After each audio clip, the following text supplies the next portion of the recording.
బోధన ఒక కళ మరియు బోధన ఒక శాస్త్రం. Teaching is an art as well as science.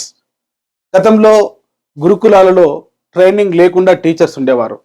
అయితే ఈ ఎడ్యుకేషనల్ సైకాలజీ డెవలప్ అయిన తర్వాత బోధన ఒక శాస్త్రంగా మారింది. బోధన ఒక కళగా భావించే వ్యక్తులకు పుట్టుకతోనే యాప్టిట్యూడ్, సహజ సామర్థ్యం ఉండాలి బోధనకు సంబంధించి.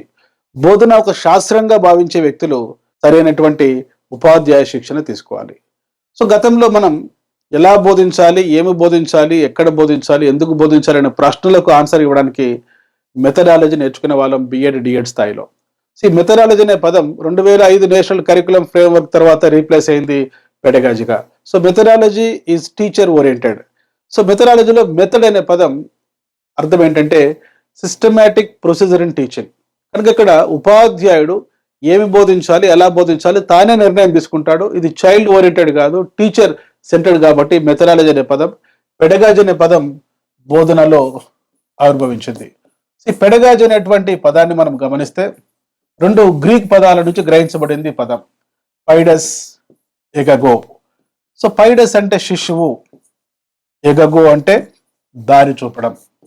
సో ప్రాచీన గ్రీకు నగరాలలో బానిసలు యొక్క యజమానుల పిల్లలను జిమ్నాజియం తీసుకుని వెళ్ళడానికి, మ్యూజిక్ స్కూల్స్కు తీసుకుని వెళ్ళడానికి, స్కూల్స్కు తీసుకుని వెళ్ళడానికి వారికి దారి చూపేవారు. కనుక శబ్దపరంగా పెడగాజ్ అంటే శిశువుకు దారి చూపడం. సో నేటి ఆధునిక అర్థం పెడగాజ్ అంటే the science of teaching and learning for the children.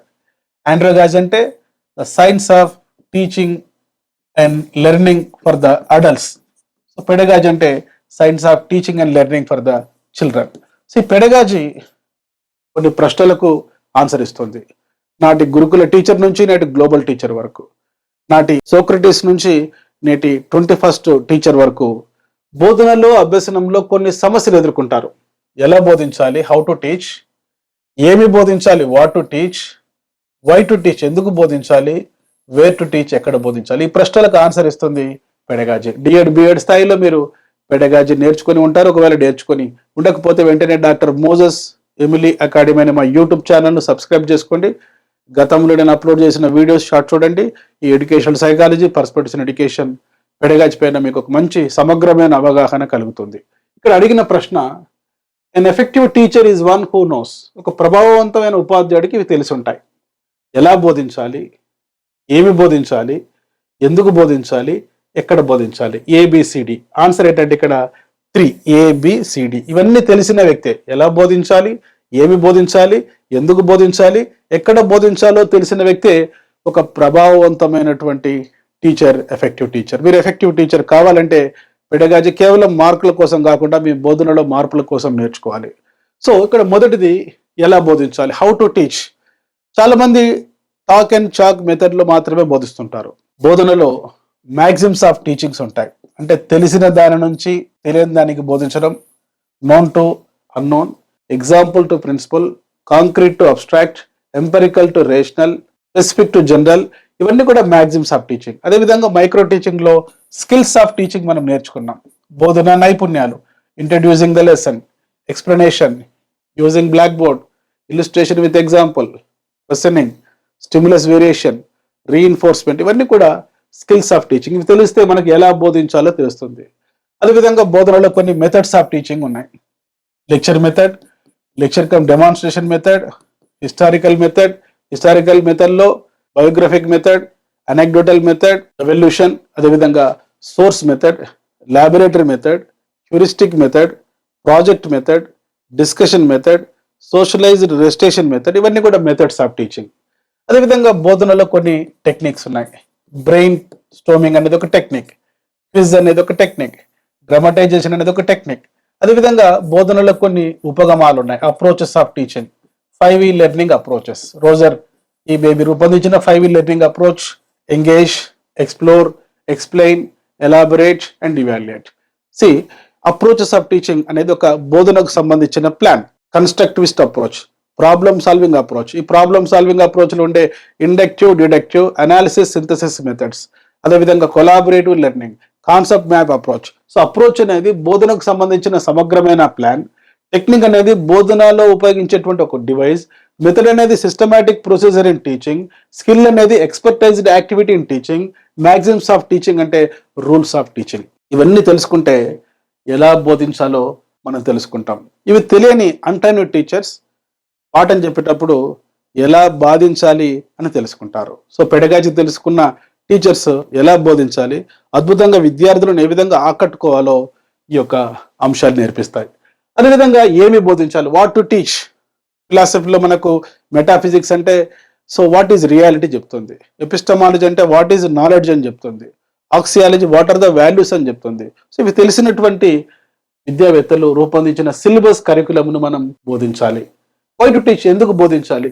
So today unfortunately education system has become examination system. In fact education system is not examination system. Dear friends, మనం డిస్కస్ చేస్తున్నాం pedagogy గురించి. So ఎందుకు బోధించాలంటే బోధనలో కొన్ని ఆశయాలు సాధించడానికి, ఆశయాలు సాధిస్తే మనం విలువలు అనేటువంటి విద్యా ఫలితాలను పొందుతాం. అదేవిధంగా కొన్ని లక్ష్యాలు సాధించడానికి, ఆ లక్ష్యాల నుండి నిర్దిష్ట లక్ష్యాలు స్పెసిఫికేషన్స్ సాధించడానికి, స్పష్టీకరణలు సాధించడానికి, అదేవిధంగా అకాడమిక్ స్టాండర్డ్స్ దాంట్లో ఉండే లెర్నింగ్ ఇండికేటర్స్ సాధించడం కోసం మనం బోధించాలి. ఎక్కడ బోధించాలి. ఒక అన్‌ట్రైన్డ్ టీచర్, పెడగాజీ తెలియని టీచర్ ఏమనుకుంటాడంటే బోధన కేవలం తరగతి గదిలోనే జరుగుతుంది అనుకుంటాడు. ఎడ్గర్ డేల్ అభ్యసన అనుభవాలు మనం గమనిస్తే 11 రకాల అభ్యసన అనుభవాలు ఉన్నాయి. డైరెక్ట్ అండ్ పర్పస్ఫుల్ ఎక్స్పీరియన్సెస్, ప్రత్యక్ష ప్రయోజనాత్మక అనుభవాలు, కంట్రైవ్డ్ ఎక్స్పీరియన్సెస్, కల్పిత అనుభవాలు, డ్రమటైజేషన్ నాటకీకరణం, డెమాన్స్ట్రేషన్ ప్రదర్శనలు, ఫీల్డ్ ట్రిప్స్ క్షేత్ర పర్యటనలు, ఎగ్జిబిట్స్ ప్రదర్శితములు, educational television, movies, radio, tape recorder, still pictures, visual symbols and verbal symbols. అదేవిధంగా తరగతి గదిని సమాజంలోకి తీసుకెళ్లి కూడా బోధించవచ్చు. ఏ విధంగా బోధించవచ్చు అంటే సాంస్కృతిక వనరులు, చారిత్రక వనరులు, ఆర్థిక వనరులు, భౌగోళిక వనరులు, ఎన్నో వనరులు సమాజంలో ఉన్నాయి. అప్పుడప్పుడు క్షేత్ర పర్యటనల ద్వారా, ఎడ్యుకేషనల్ టూర్స్ ద్వారా ఈ వనరుల దగ్గరికి విద్యార్థులను తీసుకెళ్లి కూడా ప్రాజెక్ట్ మెథడ్లు మనం బోధించవచ్చు. కనుక ఎక్కడ బోధించాలనే ప్రశ్నకు కూడా ఈ పెడగాజీ ఆన్సర్ ఇస్తుంది. ఇవన్నీ తెలిసిన ఉపాధ్యాయుడు ఒక ప్రభావవంతమైన ఉపాధ్యాయుడు ఎఫెక్టివ్ టీచర్. డియర్ స్టూడెంట్స్, మీరు ఎఫెక్టివ్ టీచర్ కావాలనుకుంటే పెడగాజీ బాగా నేర్చుకోవాలి. కేవలం డిఎస్సి కోసం, టెట్ కోసమే కాకుండా మీరు ఒక బెస్ట్ టీచర్ అవార్డు అందుకోవాలి. జాతీయ స్థాయిలో, రాష్ట్ర స్థాయిలో, జిల్లా స్థాయిలో అనుకుంటే ఈ పెడగాజీ నేర్చుకోండి. ఈ పెడగాజీ నాలెడ్జ్ కోసం, ఎడ్యుకేషనల్ సైకాలజీ నాలెడ్జ్ కోసం, పర్స్పెక్టివ్ ఎడ్యుకేషన్ నాలెడ్జ్ కోసం వెంటనే ఇన్స్టాల్ చేసుకోండి ఎమిలీ అకాడమీ అనే మా మొబైల్ యాప్. అదేవిధంగా డాక్టర్ మోజెస్ ఎమిలీ అకాడమీ అనే మా యూట్యూబ్ ఛానల్ను సబ్స్క్రైబ్ చేసుకోండి. ఈ వీడియోని లైక్ చేయండి. ఈ వీడియో పైన మీరు మీ అమూల్యమైన కామెంట్ తెలియజేయండి, మీ ఫ్రెండ్స్కు షేర్ చేయండి. గతంలో అప్లోడ్ చేసిన షార్ట్స్ వీడియోస్ తప్పనిసరిగా మీ కంటెంట్ నాలెడ్జ్ కోసం చూడండి. మీరు టీచర్ జాబ్ సాధించాలంటే వెంటనే ఎమిలీ అకాడమీ అనే మా మొబైల్ యాప్లో ఉన్న educational psychology, perspective education, pedagogy Telugu మీడియంలో మరియు ఇంగ్లీష్ మీడియంలో అద్భుతమైన క్లాసెస్ ఉన్నాయి. టాపిక్ వైజ్గా టెస్ట్ సిరీస్ ఉన్నాయి. మీ ఇంటి దగ్గర నుండే మీ మొబైల్ ఫోన్ చూస్తూ మీ తీరిక సమయంలో ఈ క్లాసెస్ వింటూ నోట్స్ రాసుకుంటూ టెస్టులు ప్రాక్టీస్ చేస్తే మీరు ఒక్కరోజు బిఎడ్, డిఎడ్ కాలేజీకి పోకపోయినా educational psychology, perspective education, pedagogy పైన అద్భుతమైన నాలెడ్జ్ నా ద్వారా మీరు పొందుతారు. వెంటనే ఈ కోర్సెస్ని యాక్సెస్ చేసుకొని ప్రిపరేషన్ మొదలుపెట్టి రాబోయే డిఎస్సిలో మీరు టీచర్ జాబ్ సాధించాలని కోరుకుంటూ మీ doctor Moses, Emily academy, Hyderabad.